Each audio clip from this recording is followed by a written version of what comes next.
Hello everyone, my name is San from Easy Crypto, and in this video we will be answering some of your more simple questions such as what is Bitcoin, how was it created, and how does it work. Now these are all very important questions that you should probably look into if you're looking at getting into Bitcoin or just wanting to learn more about Bitcoin itself and cryptocurrencies. So first of all, what is Bitcoin? Bitcoin is a currency, a completely digital currency. There is no physical aspect to Bitcoin. And it's also completely decentralized, meaning that there is no one person, group, government, or organization that has full control and power or can manipulate Bitcoin, as to say. And how that works is it runs on a public ledger technology system using blockchain technology. So basically, if you were to make a transaction with the bank that you're currently with in New Zealand, for example, when you make a transaction, that transaction is verified by your bank, and also the Reserve Bank of New Zealand also has control over New Zealand dollars and transactions and everything like that. Whereas with Bitcoin, there is no bank or government overlooking transactions or verifying anything like that. Instead, there is a powerful network using blockchain technology made up of hundreds, thousands, maybe even tens of thousands of super powerful computers around the world, solving very complex algorithms to verify transactions on the Bitcoin network. This is made so that it's so complex it can't be manipulated by a human, can't be altered by a human mind. Therefore, it requires quite complex computers to solve these mathematical or algorithm equations. So that's a very, very brief overview. Now, a lot of people do compare Bitcoin to gold. Not so much comparing it to normal currency, they compare it to gold. Simply because Bitcoin has a very scarce hard capped value of 21 million Bitcoin.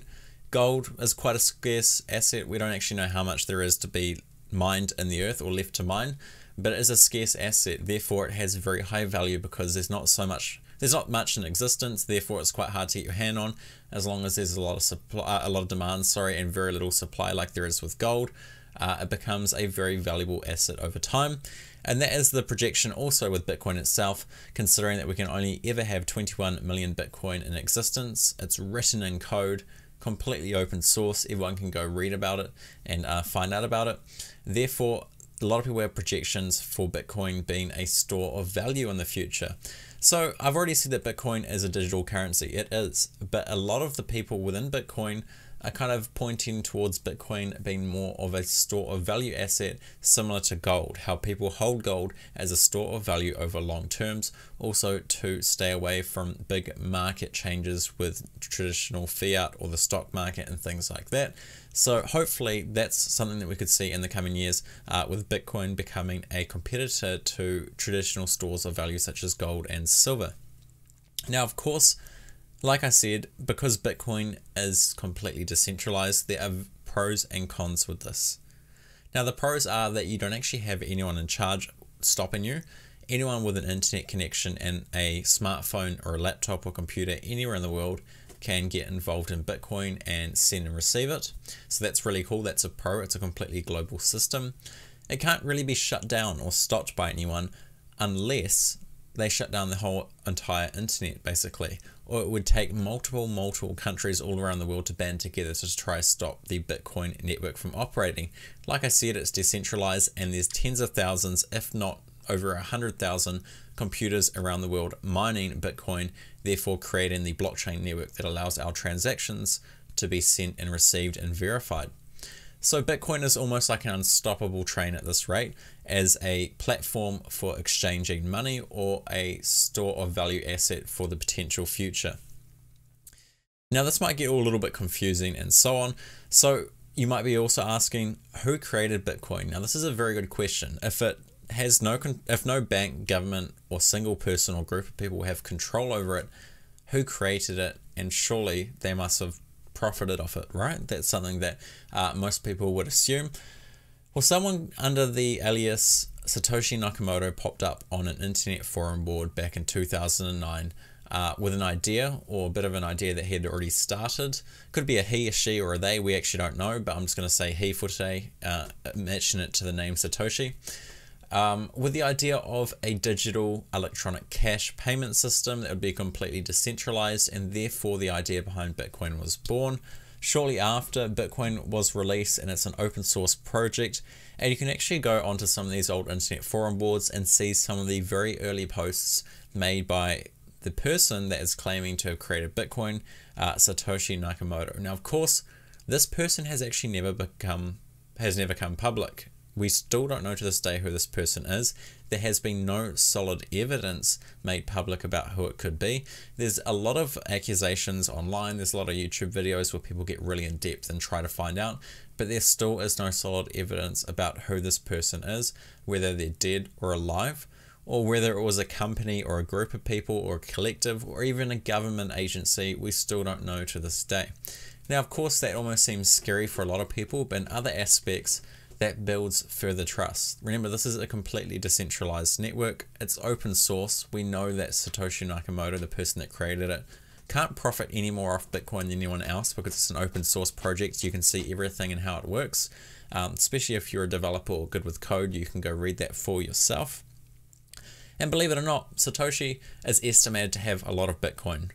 He was the first person to start the network and use a computer to mine on the network, therefore verifying transactions, allowing Bitcoin to be a real currency and transact.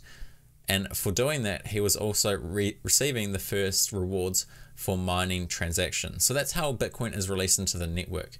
It is released per block of transactions that are verified on the blockchain, and whatever miner or computer that verifies that block of transactions will receive the Bitcoin reward, which is then released into the circulating network. Now, back when Bitcoin was first created, it was 50 Bitcoin that were released into the network per block of transactions that were verified. Since then, it's halved multiple times, and now it's down to about 4 to 6, I believe. But right at the start, it was 50 Bitcoin. So it's estimated that Satoshi Nakamoto, being the first person to operate as a miner on the blockchain network for Bitcoin, would have been rewarded 50 Bitcoin per block of transactions over and over and over and over again until other people started mining on the network and getting those Bitcoin rewards.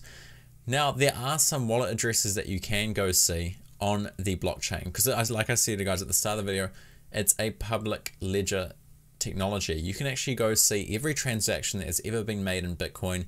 You can see all the wallets that transactions have been sent to and from. Therefore, you can actually see the wallets that received the first 50 Bitcoin for mining the first blocks on the blockchain. And those would be wallets of Satoshi Nakamoto. And those wallets from 10, 11 years ago now still haven't been touched at all. There have been no transactions made at all. There's only money slowly coming in. That would just be from random people sending Bitcoin to that wallet address because it's a very famous address. But there have been no withdrawing Bitcoin transactions from many of these wallets. So that comes to the point of Satoshi Nakamoto that created Bitcoin. Either this person is alive and hasn't touched the Bitcoin that he mined years and years ago, all these Bitcoins that he's mined that are now worth hundreds of millions of dollars, or he could be dead, or he could have lost access to it. We really don't know, and it's been 10 or 11 years now, even 12 years, sorry, and we still have no idea who this person could be. Therefore, like I said with everything, guys, it has pros and cons. People either see this as another level of trust that the person behind it has got no profitable gain behind it, and they haven't gone public for many certain reasons. But at the same time, it's also a good thing to see that the first wallet addresses that have received the 50 Bitcoins for mining blocks of transactions and verifying them have not been sent from those wallets in over 10 years. That Bitcoin has not been touched yet and most likely never will be. The day that that Bitcoin does get touched and moved out of those wallets, it will be big news within the cryptocurrency industry, signifying that Satoshi Nakamoto has access to his wallets and is alive and is moving his Bitcoin, or someone else has gained access to those wallets and is moving them. So hopefully this video wrapped up a few of your answers when it comes to cryptocurrency and some of the earlier questions that you would have about Bitcoin. We do have a very good article from one of our team members here at Easy Crypto. It will be down in the description, the link to that article. You can go read it and it will go a bit more in depth. I know this video was a bit more of a rant and an explanation from me, but this video, this article here will take you through all the stages of how Bitcoin works, the technology behind it, miners that I gave a short discussion about, how wallets work as well, and the different types of wallets, and the pros and cons of Bitcoin that you can look further into. And then if you would like to buy Bitcoin, you can come straight through Easy Crypto on our website and buy it within 5 to 10 minutes and have the full process complete. And then your Bitcoin will be on its way to your first wallet. So apart from that, guys, thanks for watching. My name is Sun from Easy Crypto. Don't forget to leave a like button or a comment if you like as well. And don't forget you can also buy and sell Easy Crypto through us here at Easy Crypto 24/7 around the clock.